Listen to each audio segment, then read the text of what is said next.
Seringkali kita merasa bahwa kita udah nggak cocok di suatu kondisi atau lingkungan atau hubungan, dan kita merasa bahwa ini sudah nasibku, ini sudah takdirku, karena aku tidak berani meninggalkan itu semua, karena belum tentu juga aku mendapatkan yang lebih baik. Dan ini membuat kita menjadi terjebak, apakah sebenarnya masih ada sesuatu hal yang baik di luar sana.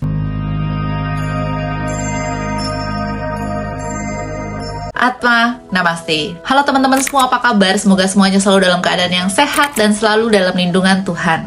Beberapa teman-teman saya akhir-akhir ini ada yang datang pada saya dan melakukan diskusi. Salah satunya adalah ketika yang satu ini putus dari pacarnya. Dan hal putus ini ada beberapa juga ya, yang pada kesimpulannya adalah mereka semua merasa yakin bahwa hubungan mereka itu sudah toksik. Tetapi yang menjadi hal yang cukup menyedihkan adalah mereka merasa bahwa keputusan ini salah, bahwa merekalah sumber masalah itu sendiri. Jadi kita akan bahas di sini sebetulnya apakah memang sudah saat yang tepat untuk kita pergi dan kita analisa bareng-bareng. Sebenarnya kondisi yang kita rasakan ini apakah betul membuat kita harus memutuskan bahwa this is time to go? Apa sih yang membuat kita takut ketika kita harus meninggalkan sesuatu? Jadi hal yang membuat kita takut sebetulnya adalah bentuk attachment. Ada seseorang yang sangat mengharapkan jodoh. Setelah sekian lama tidak memiliki hubungan relationship tertentu, ia merasa bahwa ia nggak bisa untuk memulai hubungan baru. Why I'm still single? Dan ketika aku tanyai, ternyata dari cerita-ceritanya tersebut, ia masih sangat attached pada hubungan yang masa lalu. Ia masih sangat punya emotion terhadap hubungan masa lalunya. Dan hal ini tentu saja nggak bisa membuat ia bebas karena ia masih sangat attached kepada hal-hal tersebut. Dan ini sebenarnya nggak hanya terjadi di dalam hubungan saja ya, termasuk di pekerjaan juga. Aku sendiri pernah mengalami masa di mana aku memiliki situasi yang cukup toksik yang berasal dari satu orang, dan kebetulan ini adalah mantan atasan gitu ya. Dan hal ini membuat aku setidaknya toksik untuk diriku. Dan aku merasa bahwa ini kayaknya sudah toksik banget. Tapi ketika akhirnya si mantan bosku ini pergi, sudah tidak bekerja di situ lagi, karena dipindahkan ke bagian lain, aku merasa bahwa keseharian aku itu tetap attached. Kenapa? Karena aku merasa tetap anxiety. Seharusnya ketika ia pergi, aku kan harusnya nggak anxiety lagi ya. Aku merasa feel free gitu ya. Memang ada rasa feel free yang aku terima, tapi rasa takutannya itu masih ada. Karena pada waktu itu bosku itu tipe yang cukup galak gitu ya. Jadi aku merasa kok tetap nih anxiety aku nggak hilang-hilang. Walaupun akhirnya hilang, itu pun dibantu oleh teman-teman healer aku yang lain untuk melepaskan attachment ini.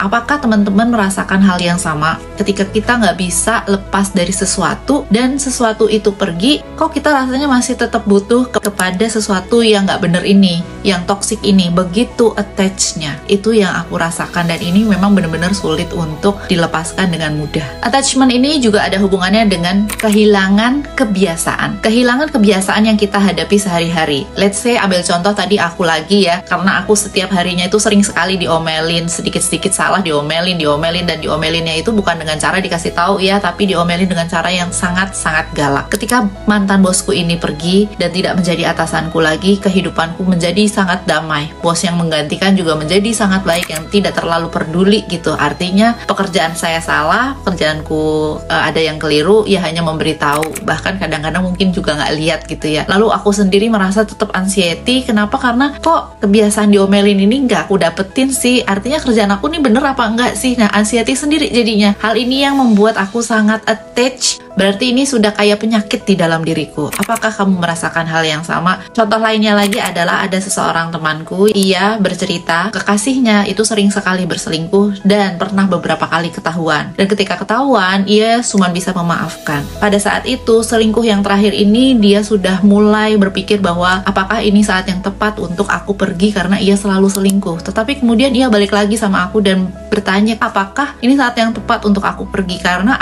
bisa saja aku yang salah kan ya, bisa aja akunya yang nggak bener, makanya pacar aku selingkuh terus. Hal inilah yang ya tadi aku bilang, ini sangat attached, dan itu sudah bisa menjadi penyakit karena kita juga meng-attract. Tetapi untuk memutuskan mata rantai ini, beranilah untuk keluar dan minta pertolongan, support dari orang-orang di sekitar kita. Hal yang kedua yang membuat kita sulit untuk pergi adalah ketika kita berusaha untuk mau melangkah, tapi kita melangkahnya kemana? Melangkah ke sesuatu yang tidak pasti. pasti. Terutama bagi kita yang sudah mulai harus hitung-hitungan nih. Misalnya kita harus pergi meninggalkan pekerjaan. Apakah kemudian kalau kita meninggalkan pekerjaan ini, kita bisa mendapatkan pekerjaan yang jauh lebih baik daripada pekerjaan yang kita sudah lama bertahan di sini, kita sudah tahu culture-nya. Walaupun bos kita toksik misalnya atau lingkungan kita toksik, tapi setidaknya kita sudah bisa bertahan sejauh ini di dalam ketoksikan ini sendiri gitu ya. Atau hubungan, ketika kita sudah merasa misalnya memiliki suami yang rasanya kok toksik,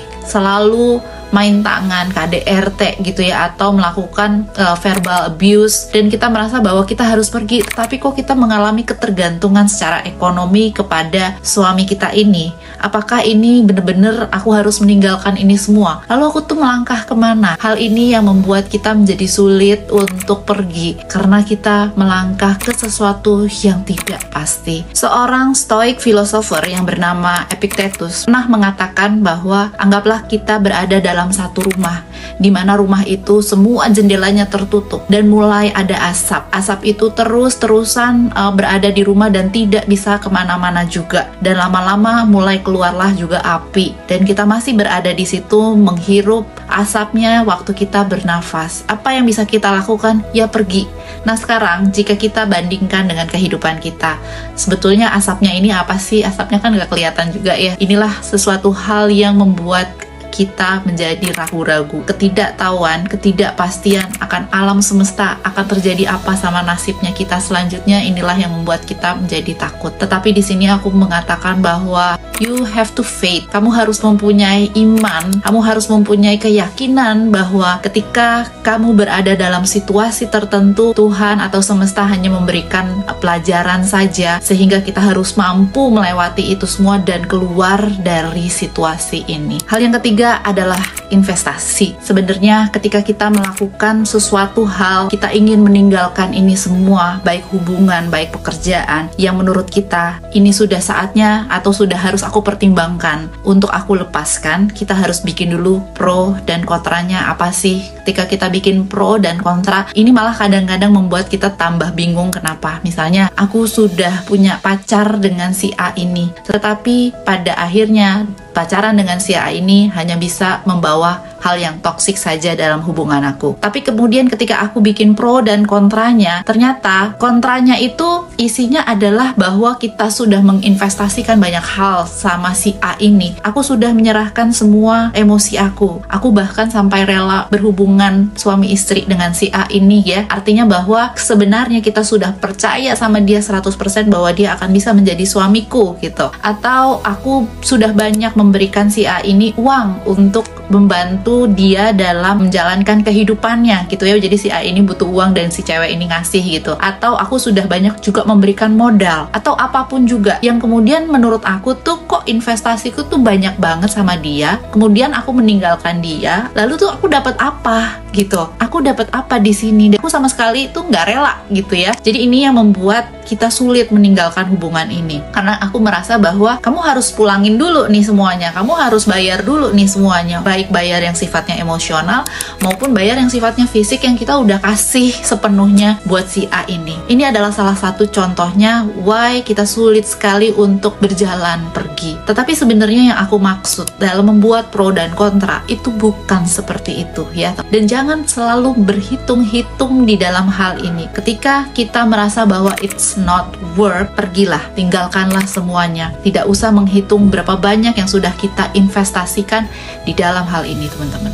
Nah, teman-teman, ketika kita sudah tadi melist down ya, maka yang terakhir adalah bayangkanlah ketika kamu pergi, kamu melangkah lagi untuk sesuatu hal yang menurut kamu tadi kamu nggak tahu akan seperti apa, tapi pikirkanlah ke depan, pikirkanlah maju lagi. Ketika kita bisa keluar dari hal-hal ini, yang kita pikirkan adalah peluang apa sih sebenarnya yang bisa kita dapatkan, masa depan yang cerah, teman-teman, masa depan yang lebih baik. Dan masa depan yang lebih baik itu sebenarnya adalah ada di tangan kamu sendiri. Peluangnya itu ada di tangan kamu sendiri. Bagaimana kamu bisa menciptakan itu semua. Kenapa? Ketika kita bisa nggak attach lagi, dan ketika kita bisa balik lagi menyusun hati kita sendiri, kita bisa self love lagi, lepas dari semuanya itu dan fokus untuk mikirin ke depan. Gak usah mikirin aku nanti bakal dapat pacar lagi apa gimana, nggak usah gitu ya teman-teman. Tapi pikirinlah apa nih jangka pendeknya dulu. Hari esok kalau aku lepas dari hal toksik ini aku bisa apa, hari esoknya lagi aku akan apa, esoknya lagi aku akan apa, sampai mencapai impian kamu yang kamu inginkan teman-teman.